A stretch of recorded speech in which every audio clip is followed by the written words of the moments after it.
बस इस जीवन को इनकी कृपा के आदर में समर्पित कर दो। जो आप पर कृपा हुई है ये अलौकिक है, अहेतुकी है और निश्चित ये परम कल्याण के लिए ही हम पर कृपा हुई। जब जिस जीव के आवागमन चक्र का अंतिम जन्म होता है तो उसे नाम रूप लीला धाम का महामहिम स्वरूप श्रवण कथन करने का सौभाग्य, संत समागम और आराधना उपासना पद्धति ये प्राप्त होती है। महापुरुषों के वचनों के अनुसार जो हमें प्राप्त है ये हमारे अंतिम जन्म की सूचना है। यदि हम कृपा का आदर करते हुए जो उपासना पद्धति मिली है उसमें अपने जीवन को अर्पित कर दे तो प्रियालाल की अहेतुकी कृपा से ये हमारा आखिरी जन्म होगा।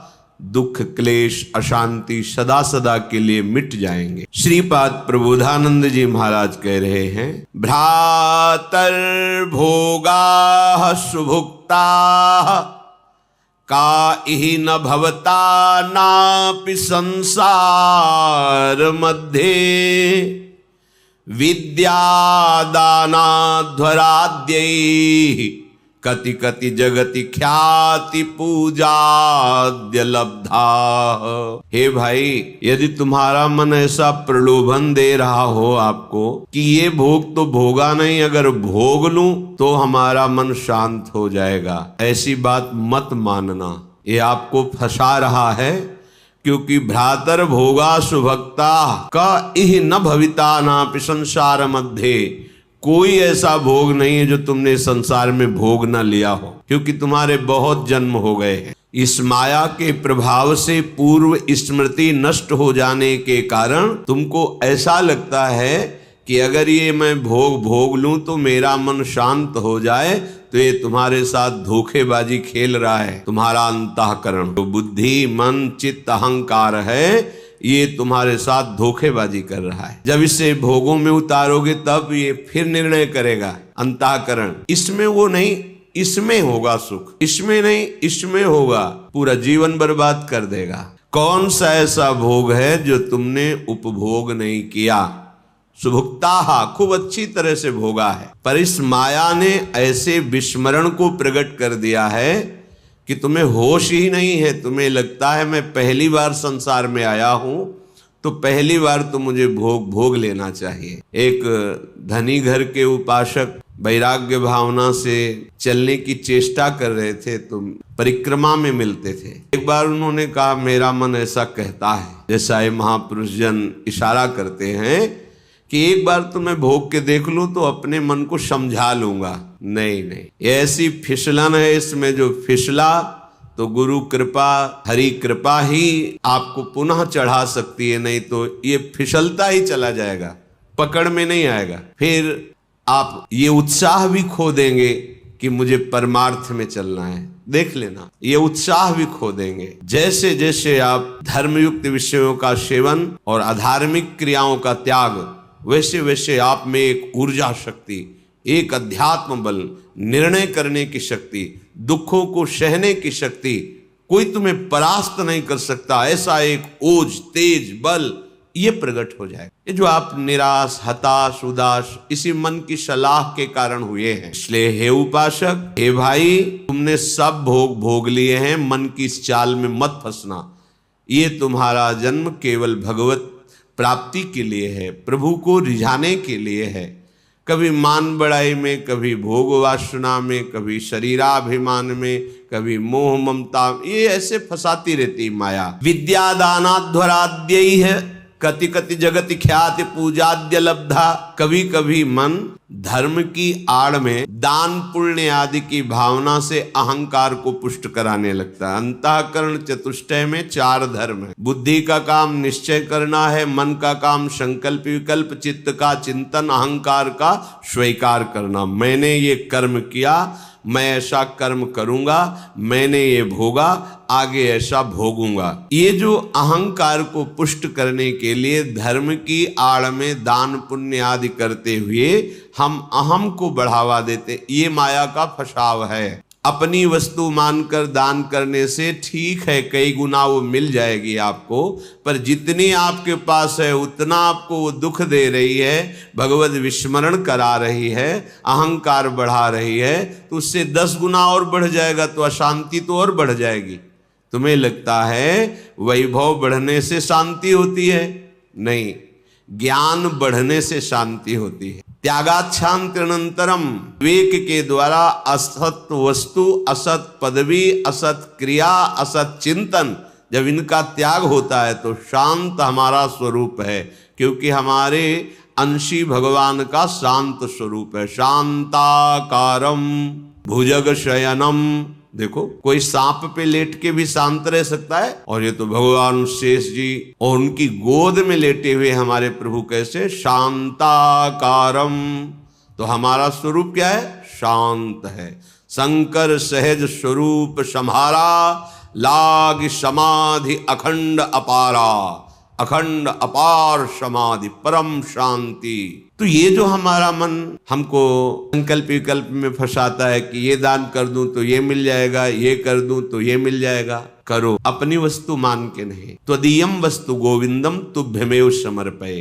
हे गोविंद, हे प्रियाजू, आपके द्वारा जो सेवा सामग्री दी गई है वो सेवा सामग्री आपके चरणों में समर्पित है। इससे आपको भगवत प्रेम मिलेगा, भगवत कृपा मिलेगी, आप महान शांति को प्राप्त होंगे। क्रिया वही है, अपनी वस्तु मान के दोगे तो कई गुना बढ़ के मिलेगी, और प्रभु की वस्तु मान के दोगे तो प्रभु मिल जाएंगे, जो परम लाभ है इस मनुष्य जीवन का परम लाभ भगवत प्राप्ति। श्रीपाद कह रहे विद्या माया के 2 स्वरूप हैं, एक है अविद्या और एक है विद्या, दोनों माया ही है। पर विद्या में भगवान की प्राप्ति का मार्ग प्रकाशित होता है, और अविद्या भगवान से विमुख करके नाना प्रकार के भोगों में फंसाती है। दोनों माया ही, पर जो विद्या पढ़ करके उसे अभिमान से युक्त कर लिया जाता है वो फंसाने वाली ही बन जाती है, क्योंकि वो भी माया है। मैं शास्त्रों का ज्ञाता हूं, मुझे बहुत आता है,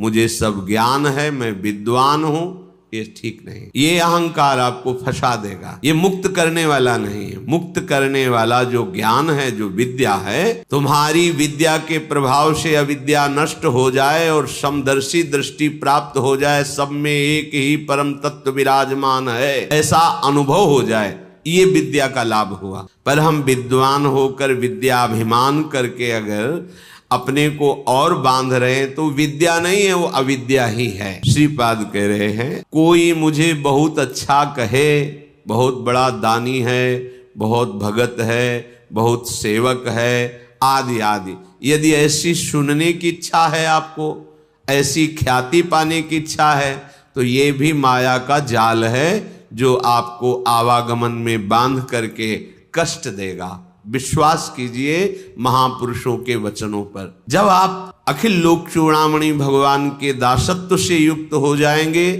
उनके महामहिम नाम का जप, उनकी चरण सेवा, उनके गुण कीर्तन, तो आपका यश तो अपने आप हो जाएगा। पर यदि आप चाहेंगे यश और उसमें राजी रहेंगे तो आपका परमार्थ नहीं बनेगा। स्वार्थ तो जय जयकार लोग करेंगे, पर परमार्थ नहीं बनेगा। फिर लाभ क्या मिला? अब तुम हमारी बात मान लो। श्रीपाद कह रहे भगवान की जैसी इच्छा हो, जो वो तुम्हें जिस परिस्थिति में रखे हैं उसमें संतुष्ट हो जाओ। अपनी ऐसी वृत्ति बनाओ कि भगवान से भी मांगने की इच्छा ना हो। जैसे वो मुझे रख रहे मैं उसमें राजी हूं। ये बहुत बड़ी उपलब्धि है, बहुत बड़ी सिद्धि है ये। इसी से सारी कामनाएं नष्ट हो जाती है। बिन संतोष न काम न साही और अछत काम सुख सपने नाही। बिना संतोष के कामना का नाश नहीं होता, और जब तक कामना रहती तब तक स्वप्न में भी जिसे सुख कहते हैं उसका अनुभव नहीं होता। जागृत की कौन कहे? आप कामना में ही सुख ढूंढ रहे हैं, और सिद्धांत कह रहा है यदि हृदय में कामना है स्वप्न में भी सुख नहीं मिलेगा। कामना कैसे नष्ट होगी?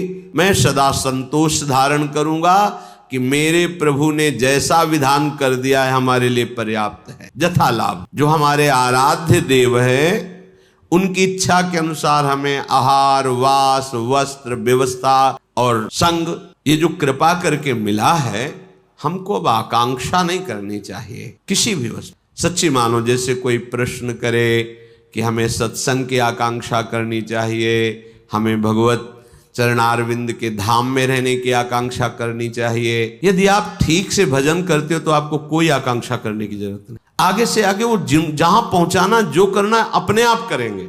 हम वृंदावन को जानते भी नहीं थे, पहली बार स्मरण हुआ कैसा होगा वृंदावन, क्योंकि अपने लोगों की अंतर्दृष्टि रहती थी, एक एक हरकत पर नजर थी अंदर की, बाहर का तो मतलब ही नहीं था। भगवान की ऐसी असीम कृपा रही है कि यौवन अवस्था में कभी कहीं भरपेट भोजन मिला हो तो मिला हो, ना कोई गर्म कपड़े पहनना, ना जीवन में कभी पंखा चलाना। ये ऐसी दुनिया का प्रपंच तो बहुत दूरी बात है, कभी पंखा के नीचे सोए हो ऐसा अनुभव नहीं वृंदावन के सिवा। एकमात्र अंतर्दृष्टि, मेरी वृत्ति कहाँ है, बस इसी पर रहती थी। कहाँ है मेरी वृत्ति, बस हर तरह से इस मन को देखा है। जैसे लोग कहते हैं ना, मामू को मार्ग में पीएचडी किए, तो साधक, उपासक, साधु महात्मा केवल मन पर दृष्टि रखते हैं। सारी पढ़ाई मन की है, इसमें और कोई बाहरी बातें नहीं है। इसमें परम सिद्धि का जो लाभ होता है वो केवल मन पर दृष्टि रखी जाती है। इसी को दृष्टि में रख करके सृष्टि से बचा के और भगवान के चिंतन में लगा, एक लगन लगी हुई, कैसे ब्रह्म साक्षात्कार, कैसे वहां कोई ये गुंजाइश नहीं थी। भोग सामग्री, भोग वार्ता, भोग दृश्य, घाटों में कहाँ गुंजाइश।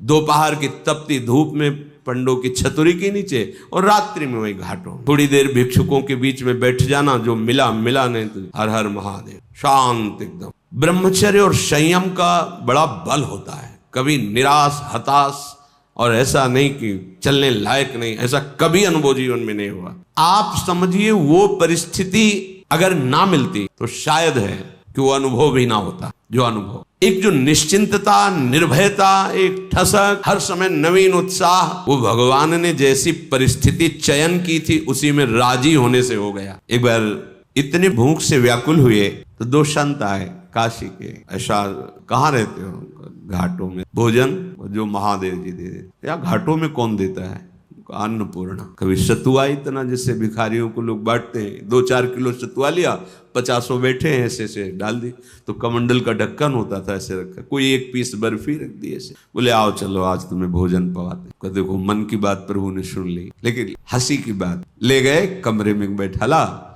और 2 घंटे बाद रात हो गई थी, शाम के बैठते थे जाके, और आए बोले हमारे यहाँ तो प्याज लहसुन बनता है, आप खाते हैं? ये तो नहीं महादेव। हाँ, निकले खूब हंसे कि ए मन, देखा तेरी चालबाजी नहीं चली, नियम लिया था कहीं नहीं जाएंगे, पर इतनी व्यवस्था हम अपनी तरफ से ले गए, और देखा तुम्हें उत्तर दिया महादेव, चल आज के बाद कोई बुलाए भी तो नहीं जाला है। जथा लाभ संतोष सदा का, ये बहुत बड़ी उपलब्धि का मार्ग है, चाहे गृहस्थ हो चाहे विरक्त हो। जैसी परिस्थिति प्रभु ने दी है, सच्ची मानिए तुम्हारे कल्याण के लिए वैसी परिस्थिति आवश्यक है। आप कह सकते हो बड़ा घर में प्रतिकूलता रहती, जरूरी है प्रतिकूलता, भगवत प्राप्ति के लिए जो तुम्हें प्रतिकूलता मिली जरूरी है, बड़े बड़े सिद्ध भक्तों को मिली है। आप तो अभी भक्ति के मार्ग में कदम रखना चाहते हैं, और जो भक्ति के सुभट हैं उनके साथ भारी से भारी प्रतिकूलता हुई। हम प्रतिकूलता का निरादर न करें, वो भगवत कृपा है जो मुझे दलदल से निकाल रही है। सबका स्वरूप सामने आ रहा है। रहीमन विपदा हो भली, जो थोड़े दिन होए, हित अनहित या जगत में जान परे सब कोई। तो अद्याहारेपि यादृच्छिक उर्गुण वा नप्य हो समृतात्मा। जब आपको जैसी परिस्थिति में रखा गया उसके बदलने के लिए आप दिखावा न कर देखा होता है। ब्रह्मबोध प्राप्त करने के लिए एक महापुरुष मिले थे, उन्होंने कहा था कि अपने गुणों को प्रकाशित ना करे, मौन का आश्रय ले, और ऐसे जैसे कोई विक्षिप्त हो ऐसे रहे, फिर उसकी जो यथालाभ व्यवस्था होती उसमें रहे तो उसे बहुत जल्दी ब्रह्मबोध प्राप्त हो जाता है। अपने गुणों को प्रकाशित करके, अपनी महिमा को प्रकाशित करके उसका उपभोग करने लगे तो फिर वो स्थिति से गिर जाता है, वो उस चरम अवस्था को प्राप्त नहीं होता। गंगा किनारे एक से एक महापुरुष, एक से एक दिव्य अनुभवी महापुरुष, यहाँ कह रहे आप अपने गुणों को प्रकाशित करके ऐसा कहीं उपभोग तो नहीं कर रहे, अपने सम्मान का गुण प्रदर्शित करके, चाही हुई वस्तुओं का, मानी हुई मान्यता का यदि उपभोग कर रहे हैं तो आप अपने मार्ग से गिर जाएंगे। आपको गुण प्रदर्शन नहीं करना। हम प्रभु के गुण गा रहे हैं, प्रभु का नाम कीर्तन कर रहे हैं, प्रभु की सेवा कर रहे हैं, प्रभु का जस गा रहे हैं। हजारों को लाभ मिले, लाखों को लाभ मिले, करोड़ों को मिले, सबका मंगल हो, कोई परेशानी। यहां कह रहे कि अपने गुणों का प्रदर्शन करके प्राप्त विषयों का सेवन उपभोग करना। विषय आए स्वीकृत नहीं हृदय में, जथा लाभ संतोष सदा। महलों में रखो चाहे झोपड़ी में वास दो, कोई प्रश्न नहीं है। चित्त का समाधान हो चुका है, अब कोई परेशानी नहीं है, कोई खुशी नहीं है, कोई दुख नहीं। बहुत उत्तम स्थिति का वर्णन कर रहे हैं उपासक के, ये अमृतमय वचन। वृंदावन में तुम्हारा आगमन हुआ, वृंदावन का आश्रय लिया, वृंदावन का वास, तो यहां किसी का संग मत करना। कह रहे हैं सखे सर्वतो मुक्त संगा। सर्व संग और संत संग इस सर्व में नहीं आता। जो भगवत अनुराग में रंगे हुए महापुरुष हैं, तो भगवत प्राप्त संतों ने भी ऐसी आकांक्षा की कि मुझे ऐसे प्रेमी महाभागवतों का संग मिले, क्योंकि बिना उनकी चरण धूल में बैठे, उनकी चरण धूल से अभिषिक्त हुए ना तत्वबोध होता है, ना भगवत प्रेम होता है। तो संतों का संग ही सर्व संग का त्याग कराता है। इसीलिए श्री भगवान ने अपनी प्रसन्नता, अपनी प्राप्ति के उपाय का जब वर्णन किया, बड़े बड़े व्रत, नियम और तीर्थ यात्रा, धर्म आदि, इन सब के द्वारा, शास्त्र स्वाध्याय आदि, देवताओं का यजन पूजन आदि, इनके द्वारा मेरी प्राप्ति उतनी संभव नहीं जितनी संत संग से। क्योंकि संत संग क्या करता? सर्व संगोपहोहि माम, सर्व संगों का त्याग करा देता है। जो आसक्ति संसार में, विषयों में, व्यक्तियों में, वही आसक्ति यदि संत महात्मा में हो जाए तो मोक्ष का खुला हुआ द्वार शास्त्रों में पाया गया है। तो यहां जो सखे सर्वतो मुक्त संगा, उसका भाव है जो प्रभु से विमुख जन है, उनसे हमारा परिचय भी नहीं होना चाहिए। वृंदावन ऐसे रहे मनो चिन्हारो नहीं, हम नहीं पहचानते किसी को। नेत्र नीचे हैं, अपने मार्ग को देख रहे हैं और अपने प्रिया प्रीतम का स्मरण कर रहे हैं। जो मिलता है मेरे प्रभु स्वरूप में आए हैं, ऐसे भाव। कहीं कोई सांसारिक भाव, सांसारिक संबंध नहीं। सांसारिक प्रपंच को स्वीकार करने वाला उपासक उपासना में आगे बढ़ नहीं सकता। अपने गुणों को प्रयोग न करते हुए, जो हमारे अंदर भागवतिक गुण हैं, वो प्रभु की महिमा को, प्रभु के यश को गान करके जगत मंगल के लिए अपने में विशेषता का भाव आ जाना पतन का लक्षण है। मैं इनसे विशेष हूं, विशिष्ट हूं, मैं महान हूं, ऐसी बात मलिन अंतःकरण में आती है, निर्मल अंतःकरण में नहीं। जितना अंतःकरण निर्मल होता जाएगा उतने ही ये भाव खत्म होता चला जाएगा। और जिसका संपूर्ण अंतःकरण निर्मल हो जाता है, उसके हृदय में ये बात आ जाती है कि मैं चराचर जगत का सेवक हूं। मैं सेवक और सचराचर रूप स्वामी भगवंत, ये सबसे बड़ी बात है। तो श्रीधाम वृंदावन का आश्रय, वृंदावन का वास, किसी से कोई परिचय नहीं। जैसी परिस्थिति में प्रिया प्रीतम रख रहे हैं वो हमारे योग्य है। हम अपने गुणों का प्रदर्शन करके किसी भी वासना की पूर्ति की चाह न रखें। हमारा एकमात्र उद्देश्य भगवत प्रसन्नता, दान पुण्य आदि करके सब कर मांगत एक फल रामचरण रति हो। सारी चेष्टाएं हो रही इसका